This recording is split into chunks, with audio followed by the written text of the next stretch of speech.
X की घात 3 और एक्स की घात 1 कितना आया, एक्स की घात 3 और 1 4, अर्थात 2, ये आ गया हमारा 2 जो बचा था एक्स की घात 4, वाई की घात 2, वाई की घात 3, वाई की घात 3 और 2 5, और नीचे कितना बचा एक्स की घात 2 वाई, एक्स की घात 2 वाई। अब क्या करेंगे, 2 हमारा एज इट इज है, एक्स की घात 4 और एक्स की घात नीचे की जो घात 2 है वो ऊपर जाके किसी हो जाएगी माइनस की, एक्स की 4 माइनस 2। इसी प्रकार वाई की घात 5 और नीचे वाई की घात कितनी है 1, ये ऊपर जाके क्या हो जाएगी वाई की घात 5 में से माइनस 1।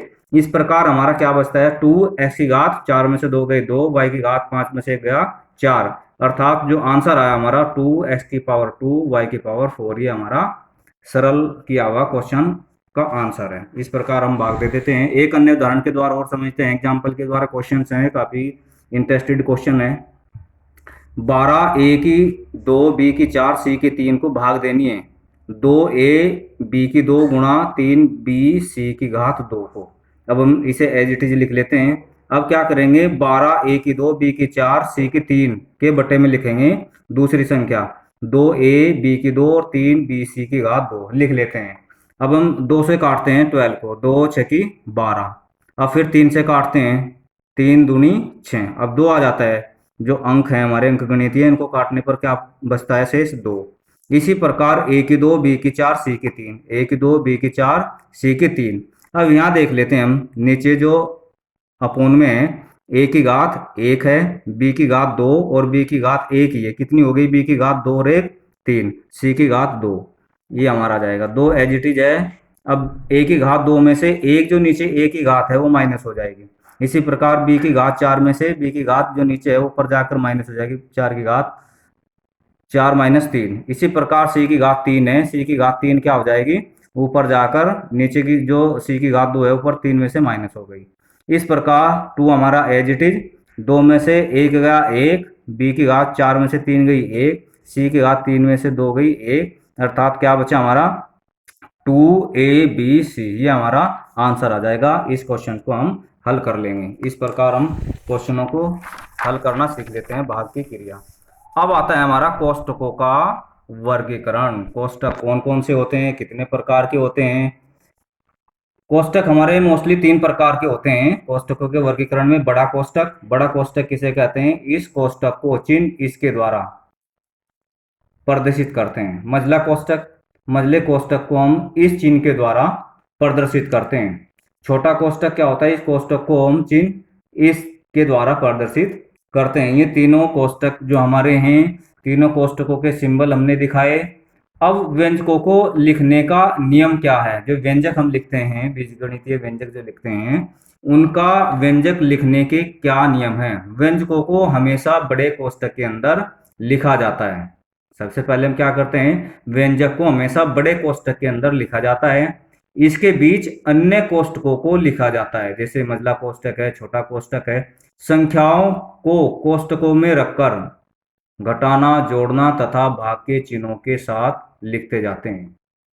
अभी तो था व्यंजकों को लिखने के नियम, अब कोष्टकों को हल करने के भी नियम है। व्यंजक के प्रयुक्त प्रकोष्ठों में जिस प्रकार में व्यंजक लिखते हैं, कोष्टकों को प्रयुक्त करके में सबसे पहले छोटे कोष्टक को हल करते हैं, छोटे कोष्टक के बाद मझले कोष्टक को हल करते हैं और अंत में फिर बड़े कोष्टक को हल करते हैं, अर्थात हटाते हैं। सबसे पहले हम छोटे कोष्टक को हटाते हैं, फिर मझले कोष्टक को हल करके हटाते हैं, फिर अंत में बड़े कोष्टक को हल करके हटाते हैं। अब आ जाता है जोड़, घटाना, गुणा एवं भाग के लिए चिन्हों को हल करने के नियम। किस प्रकार, सबसे पहले कौन से चिन्ह को हमें सरल करना है कोष्टकों के अंदर। सर्वप्रथम भाग के चिन्ह को हल करते हैं। दिए गए व्यंजक में सबसे पहले हम भाग के चिन्ह को हल करते हैं, उसके बाद गुणा के चिन्हों को हल करते हैं और अंत में धन और उसके बाद ऋण के चिन्हों को एक साथ मिलाकर हल कर लेते हैं। इस प्रकार के प्रश्नों को हल करने के लिए बोर्ड मास का प्रयोग किया जाता है। बोर्ड मास क्या है, बोर्ड मास समझ लेते हैं। बोर्ड मास के प्रत्येक जो हमारा अक्षर है उसको अलग अलग डिफाइन कर लेते हैं। बी अर्थात ब्रैकेट, ब्रैकेट कोष्टक। ओ अर्थात ऑफ, ऑफ का अर्थ होता है का। डी भाग अर्थात डिवीजन। एम का मल्टीप्लाई अर्थात गुणा। ए एडिशन, जोड़ जिसको कहते हैं एडिशन। और एस सब्सट्रैक्शन अर्थात घटाना। इस प्रकार के क्वेश्चनों में जो हमारे व्यंजक होते हैं, कोष्ठकों के द्वारा क्वेश्चन बनते हैं या व्यंजक बनते हैं, उनको हम बोर्डमास के नियमों से हल करते हैं। एक उदाहरण के द्वारा, एग्जाम्पल के द्वारा एक बोर्डमास से रिलेटेड क्वेश्चन हम सोल्व कर लेते हैं। बड़ा कोष्ठक 2 प्लस मझला कोष्ठक 5 प्लस छोटा कोष्ठक 6 प्लस 8 भाग 2 छोटा कोष्ठक मझला कोष्ठक बड़ा कोष्ठक।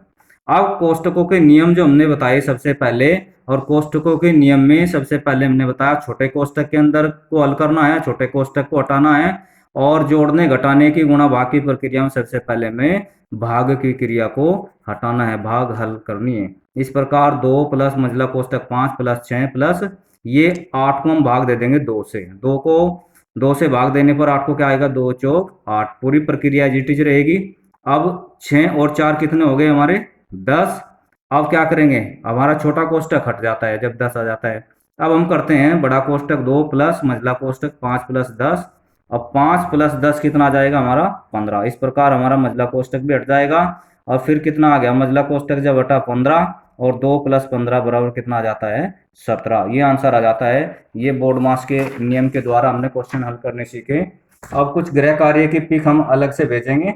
इस गृह कार्य को आपको 12 बजे तक हल करके मेरे पर्सनल व्हाट्सएप नंबर पर आप भेजना सुनिश्चित करें। 12 बजे के बाद आपका गृह कार्य मान्य नहीं होगा।